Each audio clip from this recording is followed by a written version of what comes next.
Assalamu alaikum. I'm with you guys Nawaf Salah, and today we're going to revise together about the basic anatomy as well as the physiology of the skin in dermatology. So let's go ahead and start ahead. Now, there's a lot of things on the board, a lot of things, but we're going to go step by step what each part of my drawing on the board says, so that by the end of the video, you look at it as a bigger picture and you'll understand everything that we really need to know about the skin. And then from that point on, we will take this as a foundation for other dermatological diseases in the future, whether in your boards, in your university, whatever. So let's start. So the skin, obviously your skin, is composed of 4 layers, or let's say mainly 2 layers, and then the others are additional structures. The first layer, the outermost layer, is your epidermis, which is this part right here, the epidermis making up really your keratin. Besides your epidermis, you have the dermis, which is, you can think of it as the connective tissue of your skin, basically. It is there to be the floor of your house.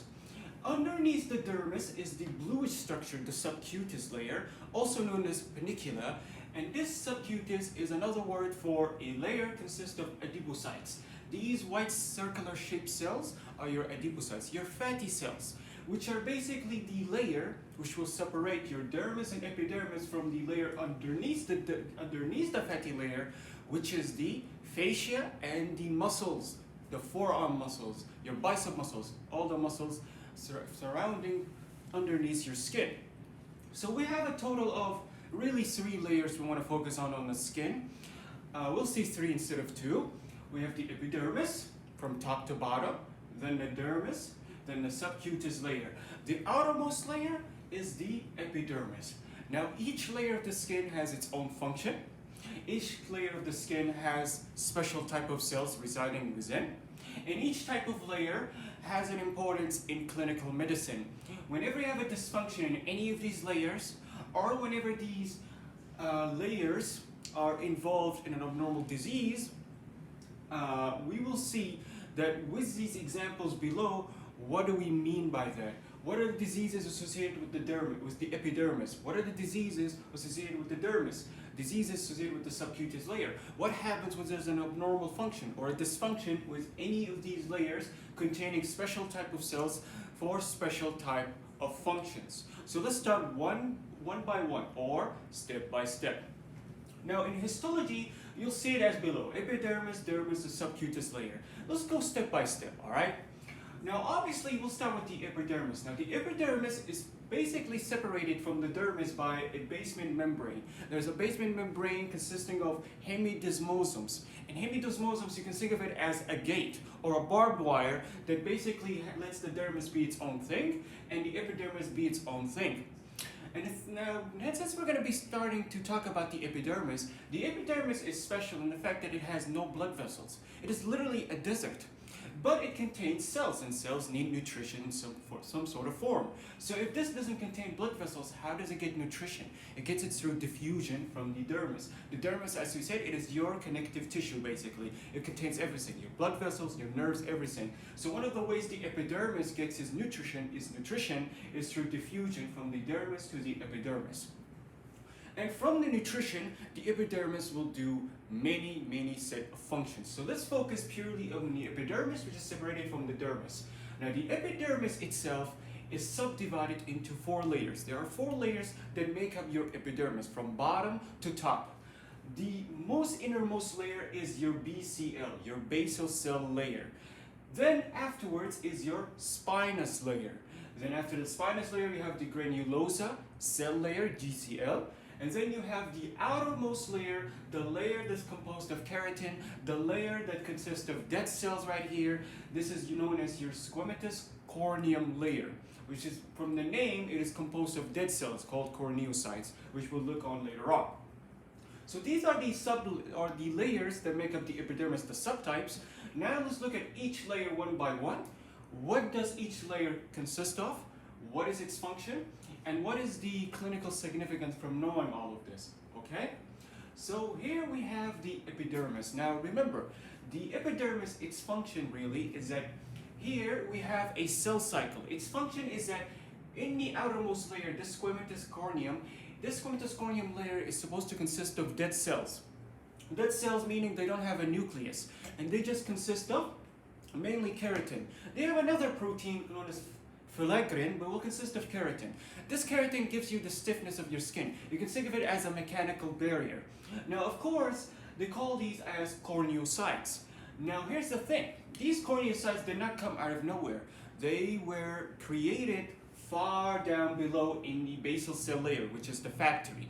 So you have a cell cycle here in the epidermis known as epidermal cell cycle, in which we will create our end results, corneocytes, which will act as a mechanical barrier. But there's also other types of cells that's going to be important as part of the function of the epidermis, besides acting as a mechanical barrier with these corneocytes. So let's start with the basal cell layer, which consists of these, exactly. Now the basal cell layer, they consist of stem cells, basal meaning stem cells. And these stem cells consist of mother and daughter cells. The mother is the stem cell which will subdivide or rapidly divide in such a quick manner it will give you 2 daughter cells, and so forth. Now these 2 daughter cells, they will differentiate into what is known as keratinocyte, which is basically this one right here. Now this keratinocyte, we have a crown here. This makes up the majority of your cells in the epidermis. From the name, keratinocyte are cells that contain what? Keratin, which is a protein, right? Now that's what these stem cells differentiate into. And these keratinocytes, what the main difference is from the keratinocyte and the corneocyte, the main difference between the two is that one will have a nucleus, as suggested by a dot, while the corneocyte, the end result, will not have a nucleus. And that is why they consider it as dead cells, which is going to be deposited in your outermost layer, which will act as a mechanical barrier from the external environment. So the basal cell layer, they consist of mother cells dividing into daughter cells, and these daughter cells, these stem cells, will differentiate into keratinocytes. Besides these cells, which make up the majority of your epidermis, you have another type of cell which is making up also part of your epidermis, also residing in the basal cell layer, which is known as your melanocytes, suggested by the color black, melanin. Now from the name melanocytes are melanocytes that are responsible for producing a pigment known as melanin. So we have this P here, this is basically the melanin pigment. And the purpose of these melanocytes residing in the basal cell layer is that they will produce melanin, and they will inject this melanin pigment to these keratinocytes. So they will take the P and they will put it right here in the keratinocyte. So every keratinocyte will have a melanin deposited in the cytoplasm of each keratinocyte. Now why is that? That is because the purpose of melanin is to protect any cell in the epidermis with a nucleus from the ultraviolet rays of the sun. As you know, ultraviolet rays emits radiation. Radiation can be harmful to the cells, especially in the skin. So melanocytes, they will produce a pigment known as melanin, injected to these keratinocytes cytoplasm, and this melanin can act as a shield to protect any cell, especially keratinocyte that has a nucleus, from the ultraviolet rays. Very, very, very important. Because if you lose this melanin, like in cases of albinism, people with albino, you will have what? Skin cancer. So that's a big, big function. So these are the types of cells that resides in the basal cell layer. Now we have a stem cell that is produced through cell division, with nutrition being given to it by diffusion. It will give us keratinocytes that has a nucleus and has a melanin inserted to it. Now these keratinocytes are going to go up. All right, they started in the basal cell layer, now they're going to move towards up, like a river, like a lake. So it will go up to the next layer above, which is the spinous layer. Now regarding the spinous layer, from its name, the spinous layer got its name because some of the cells, they give the form of a spike or the form of a spine. And you can think of these triangles as a spine. Basically, why do some of these keratinocytes have a spine-like appearance? It's because a lot of these keratinocytes, when they reach the spinous layer, they will be connected to each other. So one keratinocyte will be connected to another keratinocyte, but what is known as this line right here, known as desmosomes. Desmosomes are adhesion molecules. So these desmosomes will join these keratinocytes together in the spinous layer, and it will give this spine-like appearance, okay? And one key thing to remember about spinous layer is this is your city. This is your most populated region. Out of all the 4 layers of the epidermal, this is your most populated region. And the reason it is the most populated region is the keratinocytes are not the only ones that reside within this layer. It is also this very special type of cell that you'll see in the epidermis, and it is known as your Langerhans cells. Now, your Langerhans cells are characterized by the color green. They have a nucleus, and Langerhans cells are very, very angry. They represent your macrophages. Just like when you see macrophages in the liver cells, they call it Kupffer cell. Or when you see WBCs in any special site, in any special organ, they give it a different name. The same concept in the skin. So Langerhans cells are a special type of name for macrophages in the skin. So Langerhans cells are your macrophages. They reside in the spinous layer because they reside mostly there where a lot of problems occur here, a lot of inflammation, a lot of infection occur in this area. So this is the most populated region out of all the layers of the epidermis in terms of cell numbers, consisting of keratinocytes connected by desmosomes and Langerhans cells. Of course, as you know, what are the purpose of Langerhans cells or macrophage cells? The purpose of them is immunity. And as you know, immunity is divided into innate and adaptive. The first response whenever you have an antigen, whether it's pathological or non-pathological, is innate response. So the macrophages will eat it like a Pac-Man against ghosts. It will eat it, gobble it up, and then it will present its antigen to the T lymphocyte, specifically antigen presenting cell to a T helper cell. Then the T helper cell, as part of its adaptive immunity, we finished innate, it got rid of it immediately with redness, fever, signs of acute inflammation. Then once it presents its antigen to a T helper cell as part of adaptive immunity, the T helper cell will take this antigen and produce further T helper cells, which will give us specifically memory cells, and it will give us cytotoxic T lymphocytes. Basically, what we want to know from here is that in the adaptive immunity, there will be production of memory T cells, which will further help us in developing eventually antibodies against this specific antigen, so that the next time we encounter the same antigen, whether pathological or from a perfume, it will rapidly stimulate this response immediately. Okay, so this is part of its function, the Langerhans. It's important for the immunity function of our skin. Because if we lose this immunity, if the number of Langerhans cells were to decrease, alright, then this can lead to a case of skin infections. Like take for example someone with HIV, severely immunodeficient, so he's prone to skin infections, known as something called as, I forgot the name, but a lot of skin infections in general. Well, you might see in an HIV patient a lot of plaques here, a lot of thick plaques here, right behind the ear. So in general, if you lose this immunity, it's a big problem. But if you have a dysfunction in this immunity, let's say you have a case of allergic reaction to something harmless, right? Anything harmless, then this can lead to dermatitis, all right? And we're going to talk about that shortly, okay? So this is the spinous layer. It consists of Langerhans cells, as well as the majority of your cells being keratinocytes held by a desmosomes. Next, after the spinous layer, is the granulosa cell layer, GCL. Granulosa comes from the term lipid. They call this granulosa cell layer because there's a lot of lipids that are being produced in this cell layer. Basically, what's happening is that we're going to have a lot of keratinocytes. And these keratinocytes, they consist of the protein keratin.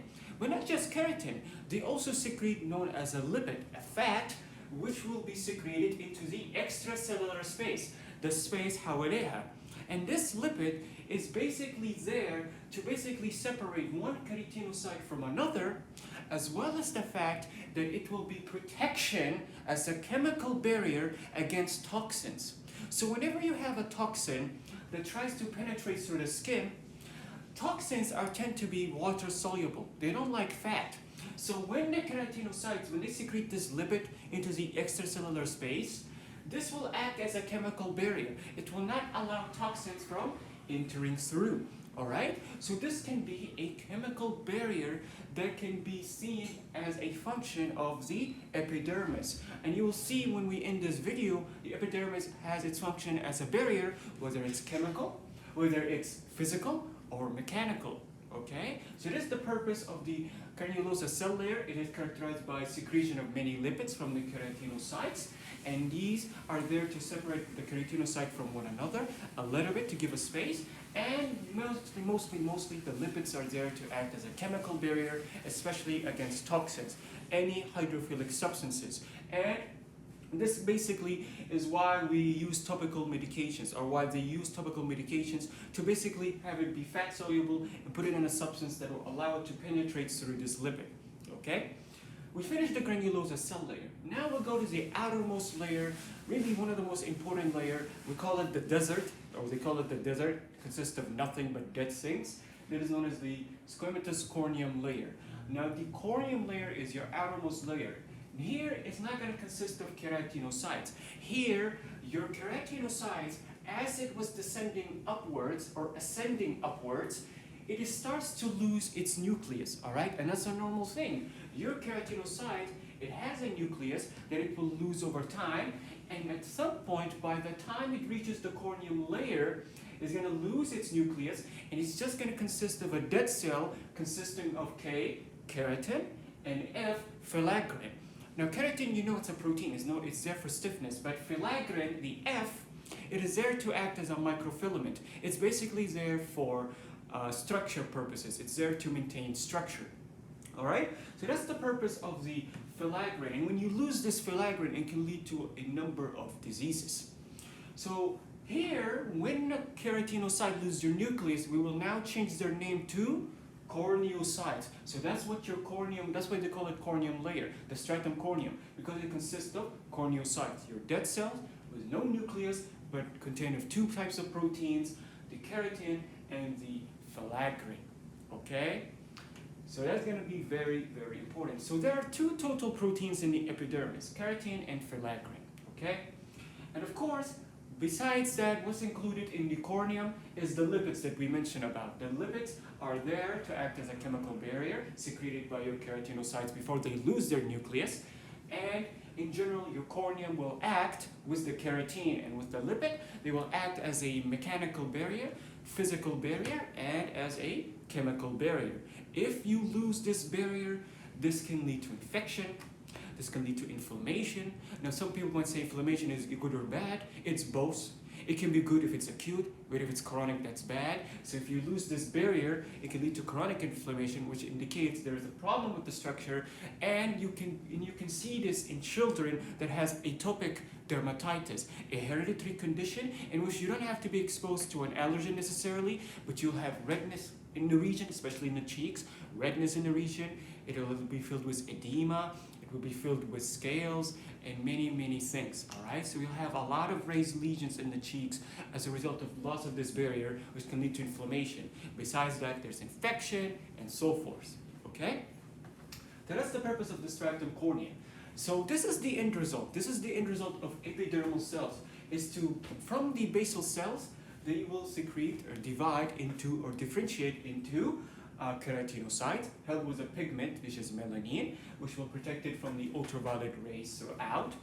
That's why when you're exposed to also ultraviolet rays, your skin becomes tan. You have a tan in your skin. And that's indicative of your melanocytes. They increase its production, by the way, so that we create more melanin to insert into more keratinocytes so we can protect our nucleus from the ultraviolet rays. With that melanin, ultraviolet damage to the nucleus, cancer. Okay? So throughout this entire epidermal cell cycle, we have keratinocytes created, and then they will ascend upward. Well, they will go a number of changes and secrete a lot of things. The end result is by the time it reaches the stratum corneum, it will lose its nucleus and will become a corneocyte. This whole process, by the way, takes 2 weeks. This ascension to the stratum cornea takes 2 weeks. Then, once the corneocyte reaches the stratum cornea, it will lay there for 2 weeks before occurs what? Shedding. Your skin actually sheds itself every day, a lot of dead cells. And this process for one corneocyte that resides in the corneum layer, the duration it takes for its shedding is another additional 2 weeks. So the corneocytes, when they come here, they will lay there for 2 weeks until eventually they shed off. And then we'll get another dead cell to replace its place. All right? So in total, this entire cycle takes what? 28 days. And we should know this because, by the way, if the duration was too fast, all right, let's say the keratinocytes, they reach to the stratum cornea in less than 2 weeks. Normally, they reach there in 2 weeks, then they become corneocyte, then after 2 weeks, the corneocytes shed. But let's say they reach the keratinocyte, they reach there less than 2 weeks, let's say in 1 week. That means you have an abnormal number of keratinocytes in the corneum layer. And that is completely abnormal, all right? Because what that means is now these keratinocytes, they don't lose their nucleus, and they're exposed to a lot of ultraviolet radiation, and that can lead to a number of problems. And besides the point, not only will there be a problem, but there will also be a problem because there will be basically more cellular turnover, or let's say there's going to be more production than there is cellular turnover. So more of these keratinocytes are coming here, more so than the number of cells that are being shed. And that can lead to a condition known as psoriasis, known as psoriatic arthritis, in which if you have an increase in this duration, let's say the keratinocytes, they reach their way too quickly, less than 2 weeks, that can lead to psoriasis, in which you will see a number of skin accumulating up in the corneum layer and leading to skin thickening. So there'll be thickening of the skin. So you'll see a number of these keratinocytes, abnormal number if you take a biopsy in the corneum layer. And you'll see from outside is scales. You'll see scales in the patient's joints, for example. So you'll see scales that are irregular in border. They'll be red, they'll be scaly in appearance, and so forth. So that's what we need to know about this duration, is that psoriasis can occur due to basically being too fast, the cycle. So that takes time. All right? So just like that, we have finished the epidermis. We finished each layer of the epidermis, all right? And one additional function we need to know, the melanocyte, by the way, just a fun trivia fact, melanocytes are found 1 every 10 keratinocyte. So for every 10 keratinocyte that you see, you'll always find at least 1 melanocyte. But for that one specific melanocyte, it can produce up to 36 melanin pigments to give to 36 keratinocytes. So 1 melanocyte is enough for 36 keratinocyte melanin injection, okay? But in terms of number, when you see the number of melanocyte, for every 10 keratinocyte, you only need 1 melanocyte. And that's enough. That's not a problem at all, because it will produce more than enough number of melanin pigments, okay? So that's a fun fact. So we finished the 4 layers of the epidermis. We need to know the type of cell that reside in each of them, the function of each layer, and the clinical significance, will come to it later on. And of course, we know the purpose of this is its day cycle, the epidermal 28-day life cycle as it ascends up. And we need to know the types of cells that make up the epidermis. What makes up the majority of the cells in the epidermis? The crown, the king, keratinocyte, followed by melanocyte, followed by the green, the Langerhans cells, which reside in the spinous layer. The only thing we need to mention for the epidermis is the clinical significance. For example, we mentioned about psoriasis. Now, psoriasis, as we said, if you have basically the day cycle from 28 to 10 days, basically too many keratinocytes are going up, there will be an abnormal number, and it will lead to skin lesions, raised skin lesions that is characterized in psoriasis. Besides that, another clinical significance from knowing all of this is also something known as bullous pemphigoid. Now, bullous pemphigoid basically means it is an autoimmune disease. You have an autoantibody that is attacking an antigen which resides between the epidermis and the dermis, okay? So you have basically here in this, let's think of it here as a layer. There's a layer here that separates the dermis from the epidermis, like a basement membrane. And unfortunately, we have autoantibodies that attack the antigen in the layer between the epidermis and the dermis, okay?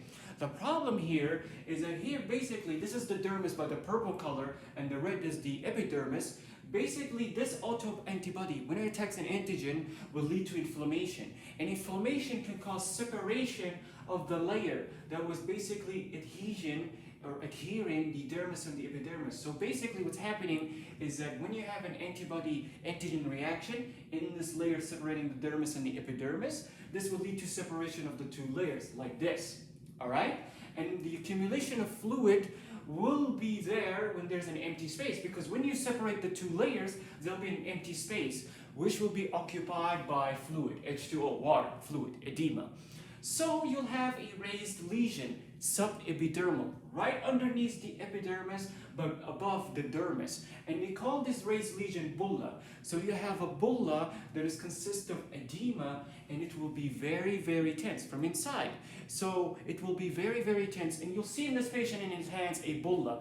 Basically circular lesions here, a raised lesion here, here, here, here. So you have a bulla that's tense, with the roof being the epidermis and the base of this bulla being erythematous at the dermis, okay? So that's one thing we need to keep in mind, is that if we have an antibody-antibody reaction, it could cause the layer to separate, create an empty space. This empty space will be occupied by fluid, will give us a bulla with the roof being the epidermis and the base being the erythematous base at the dermis. And you'll see in this patient multiple tense bullas, red as well at his hands, for example. Besides bullous pemphigoid, we talked about cirrhosis as well. Another clinical significance we need to know about the epidermis is the basal cell carcinoma. Cancer. We already mentioned about the basal cell layer, right? About the mother and the daughter cells, these basal cells that are rapidly divide constantly. Well, what if I told you they rapidly divide uncontrollably? Well, that is none other than cancer, right? So if you have an abnormal number of abnormal keratinocytes that are constantly dividing, then this will lead from the name basal cell carcinoma, increase in their number. And the thing about this is that we have an abnormal number of abnormal keratinocytes that will basically invade the dermis. So you can see an abnormal number of keratinocytes in the dermal layer as well. So you can see by the purple color, this is the dermis. You'll see in microscope, if you take a biopsy from a lesion, an abnormal number of basal cells, abnormal basal cells or abnormal keratinocytes that are actually in the dermis, which is abnormal. They should be in the epidermis. They should never be in the dermis. So this is one thing we need to know about basal cell carcinoma. And another clinical significance, one last, or let's say two things we need to know, one last thing about the epidermis is two conditions. For example, I mentioned about melanocytes, right? You know melanocytes are important for protection from ultraviolet rays. If you lose it, it can lead to skin cancer, like people with albino. But let's say for example, you have the opposite. You have too much production of melanin pigment from the melanocytes. In that case, this can lead to an abnormal production of abnormal melanocytes producing an abnormal number of melanin, and this can lead to what is known as melanoma. Malignant melanoma is a malignancy, or it can lead to a benign condition known as moles or melanocytic nevi. So the only way to differentiate from a benign lesion such as a mole or a malignant lesion such as melanoma, when you see in this patient a blackish colored lesion right here, when you see it like this, the only way to differentiate between two is biopsy. When you take a biopsy, you'll see an abnormal number of melanocytes, all right, that are producing an abnormal number of melanin, okay? So that's also one thing to keep in mind. One last condition we want to connect with the anatomy of the epidermis is allergic contact dermatitis. Now, I already talked about another type of dermatitis, which is atopic dermatitis. Atopic dermatitis or atopic dermatitis occurs in children. It is hereditary, and it doesn't have to occur due to a contact to an allergen. This can be due to a dysfunction in the barrier function of the epidermis, okay? A dysfunction in the barrier can lead to atopic dermatitis. However, allergic contact dermatitis, now this can occur due to exposure to an allergen, such as a flagrance, for example. So why do we want to know about this condition? Because by the color green, the Langerhans cells. You see, these macrophages, they can be overreactive. You see, allergy is a bad thing. The immune system being overreactive. It's basically acting way too much against a harmless allergen. So let's say we have an allergen, then it's taken up by the macrophages. It will destroy it, but it will take its antigen and it will present it to the T lymphocytes, the T helper cells, as an antigen presenting cell. Then these T helper cells will divide into T helper 1, T helper 2. T helper 2 basically your memory cells, and they will produce antibodies against this allergen, and then you have the remaining T helper cells, which basically act as cytotoxic T lymphocytes. So there will be innate immunity played at hand and adaptive immunity played at hand. Now here's the thing. When you get this exposure to a allergen for the first time, you might only get redness and itching. You know, this occurs with innate immunity. But with now adaptive immunity active, the next time you're exposed to the allergen, now you'll have a type 4 hypersensitivity reaction. You'll have what is known as allergic contact dermatitis if you were exposed to this allergen again. And this is what we need to know. The Langerhans cells are way too active, especially in the spinous layer. And you'll see in this patient with allergic contact dermatitis, itching, redness, all right, and many raised skin lesions, all right, maybe fever as well. So that's one thing we need to keep in mind keep in mind is allergic contact dermatitis, and that's pretty much it, the basic idea. So we finished the epidermis layers. We finished the epidermis layer, the anatomy, really the physiology. You appreciate its function in the barrier.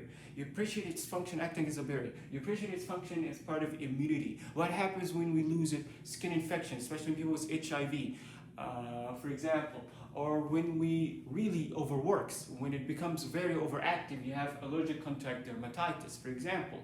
So, and you appreciate its function as protection from radiation, which if you lose this, you have skin cancer. But if it becomes overactive, malignancy, for example, okay? And you also appreciate the skin as a cosmetic. Skin is very important for quality of life. A person without a skin will look like a monster. So it's going to be very important, the skin, especially when, for example, if you have HIV and you have loss of fat here in your cheeks, and that occurs with aging normally, but especially with HIV, when they have lipoatrophy, this can lead to damage to the person's quality of life. The same goes for hair. Hair is completely useless in human beings, not like animals. But if we lose it, it can lead to loss of self-esteem, and that can affect management.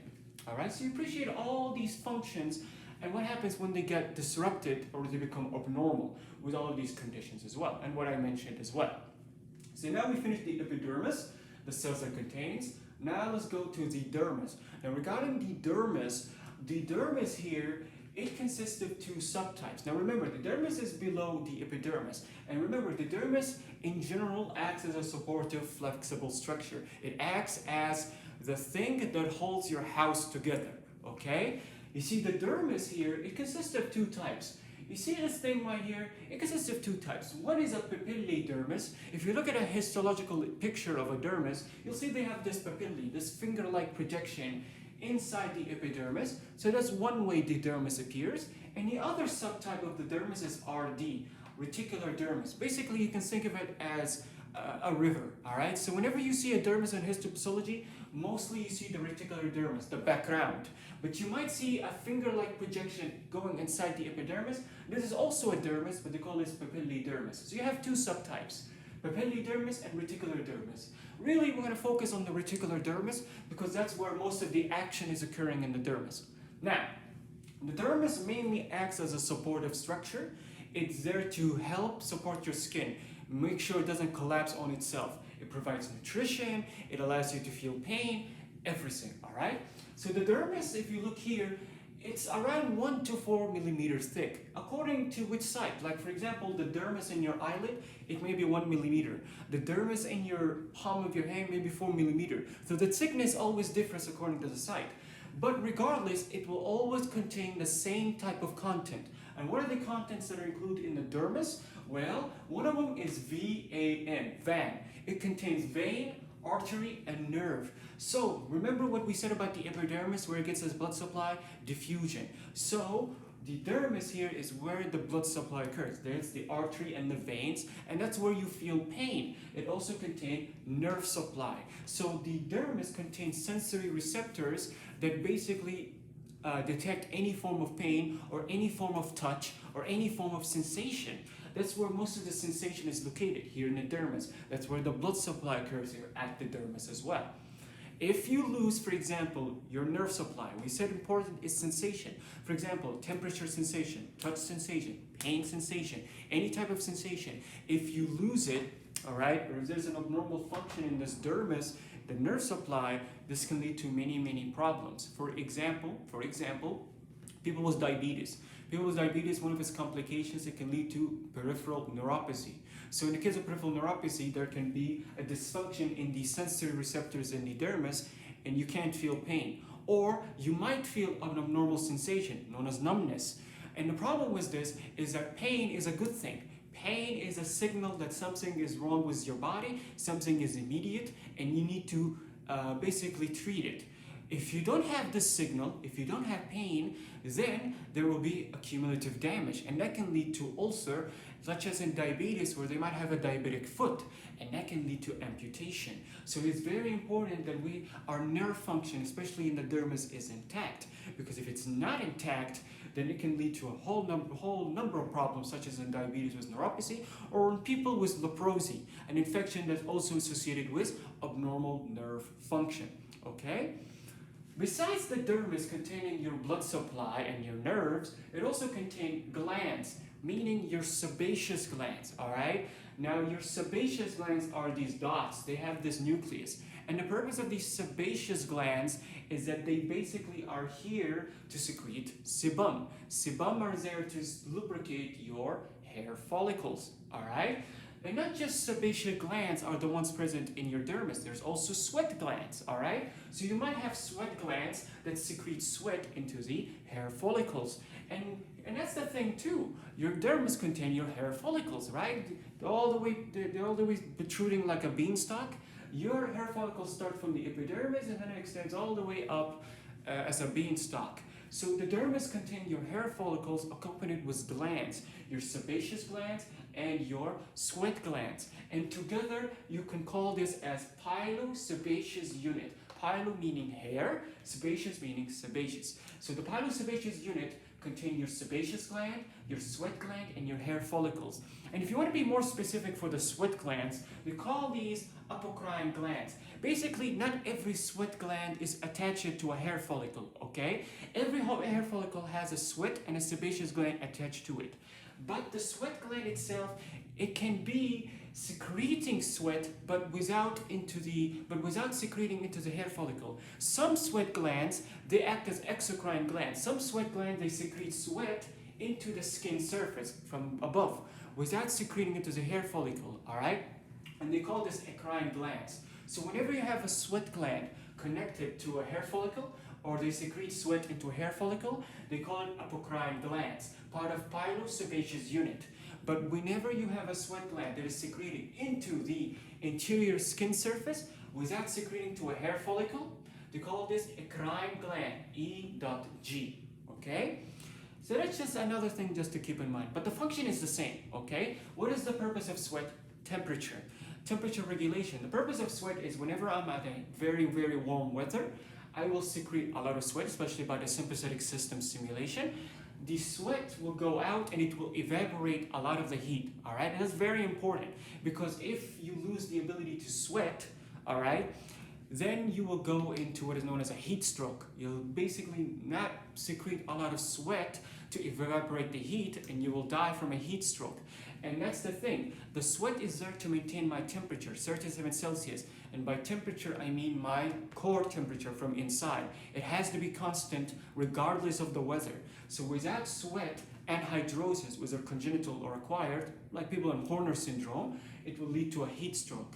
Or in cases of humidity, let's say a child lives in a weather with very much humidity. His sweat glands may be working. He's secreting a lot of sweat. But the problem with humidity is that whenever these sweats, when they go out and they will try to evaporate the heat, it will not be able to. Evaporation is impossible because of the humidity. So you'll constantly secrete sweat, but it's not going to be able to evaporate the heat. So you'll die of what is known as heat exhaustion. Okay, that's different from heat stroke. Heat stroke, I have a low number of sweat glands, but heat exhaustion, I have enough, but my exhaustion, my ability to basically evaporate the heat is not there. So that's called heat exhaustion, okay? So sweat is a very, very important part of the skin and an important function of the skin overall as part of temperature regulation to maintain it 37 Celsius constant. No hyperthermia, but no hypothermia. Is this the only thing regulating my temperature? No, there's blood vessels as well, vasodilation, vasoconstriction, but this is the most important part. And if you're not going to die from increased temperature, you're also more than likely to die from dehydration, because as we said, we secrete around 500 milliliters of sweat every day. We're not going to be affected by anything. But if we lose up to 5 liters due to burns, due to not drinking enough water, then yeah, we're going to die from dehydration as well. So the sweat glands are very important, all right? Some secrete to the hair follicle, known as apocrine glands. Some secrete into the skin surface without secreting their sweat into a hair follicle, known as eccrine glands. And the sebaceous glands, their purpose is lubrication of the hair follicles. These are always connected to a hair follicle, these sebaceous glands. They secrete sebum, which will basically lubricate your hair follicle. And why do we want to focus on the sebum so much, or sebaceous glands so much? Is because this is the site where you have a disorder known as acne vulgaris. So here it is, acne vulgaris. This occurs due to inflammation or infection of the sebaceous gland, an accumulation of the sebum, which can basically lead to a lesion known as acne. Okay, so that's quite important to know about that as well. Okay, and we talked about the function of the sweat glands. So back to the bigger picture, what does the dermis contain of as a flexible supportive structure? It consists of blood vessels, it consists of nerves, VAN, and we said the importance. It consists of glands, sebaceous and sweat glands, and hair follicles as part of pilosebaceous unit. It also consists of fibroblasts, and fibroblasts are cells that secrete collagen as well as elastic fibers. So these are two proteins that you will see in the dermis. So in the dermis, you have collagen and elastic fibers that are produced by your fibroblasts. And what are the purpose of collagen and elastic fibers? To make up the characteristic of your skin, of course. Your skin can be dragged and then pulled back to its place. Your skin is hard. Why is that? Because of collagen and elastic fibers. And this is very, very important, by the way, in the case of another function of the skin, and that is the ability to heal. Your skin has the ability to heal very, very quickly in a very good manner. And if it's not able to heal completely, it can leave at the very least a scar. So it's very important in wound repair healing. And that's thanks to your fibroblasts secreting a number of collagen and elastic fibers. If you lose this function basically, if you lose the ability to repair your wounds from your skin, if you lose the ability to secrete enough collagen and elastic fibers, then this can lead to what is known as an ulcer. For example, your fibroblasts that secrete collagen and elastic fibers, they need nutrition, right? They need sugar, they need energy, they need proteins to do their function, to secrete these collagen and elastic fibers. But if I have radiotherapy, for example, in my scalp, I have radiotherapy exposed to my scalp, that means the fibroblasts in my skin will be affected. They will not secrete collagen and elastic fibers, they are damaged. And if that's the case, if I have damage or trauma to this scalp right here, that means they will leave a lesion. There will be an ulcer here because I don't have enough fibers, collagen fibers and elastic fibers from my fibroblasts to repair the wound here. So my wound repair healing function is impaired because I was exposed to radiotherapy that affected the fibroblasts in the skin region, and that's important. Another clinical significance we want to know is that the opposite occurs. Maybe my fibroblasts will make up too much collagen, too much elastic fibers, and that can lead to an abnormal scar known as keloid. Keloid can occur following surgery, and you'll see this keloid basically accumulation of skin, the accumulation in the scar, and that can be very, very bad cosmetically. It can give a bad cosmetic look to the patient. There's another type of abnormal scar known as a hypertrophic scar, but that's different from keloid, and that's for another video. So regardless, there can be another condition where you produce too much collagen and elastic fibers, and it can lead to a production of basically an overkill of a scar known as your keloids. Okay? So that's one thing to keep in mind, keloids as well as an ulcer. Okay? Besides that, what other thing does your dermis contain? Immune cells, right? It contains maybe Langerhans cells, but mainly the majority of your immune cells that resides in your dermis is this angry cell right here, your mast cells. Your mast cells are another type of immune cell that reside in your dermis. And the mast cells, their function is to secrete histamine. They secrete histamine. And as you know, histamine is an inflammatory mediator that promotes vasodilation and itching. And we need to know about the mast cells, especially here. Why? Because here's the thing, mast cells are involved. They can be a good thing, but they're involved in an abnormal reaction to an allergen, another hypersensitivity reaction type 1, known as urticaria. Urticaria is a type 1 hypersensitivity reaction characterized by mast cells releasing large amounts of histamine in response to an allergen. And this histamine will cause what? Vasodilation, so the patient will have redness and as well as itching, severe itching. And this will lead to the predisposition of a very, very characteristic feature of urticaria, and that is wheals. Wheals, you have a raised lesion that's very, very itchy and erythematous, all right? And it is basically disappears with touching. If you were to touch the wheal that has redness, the redness will disappear.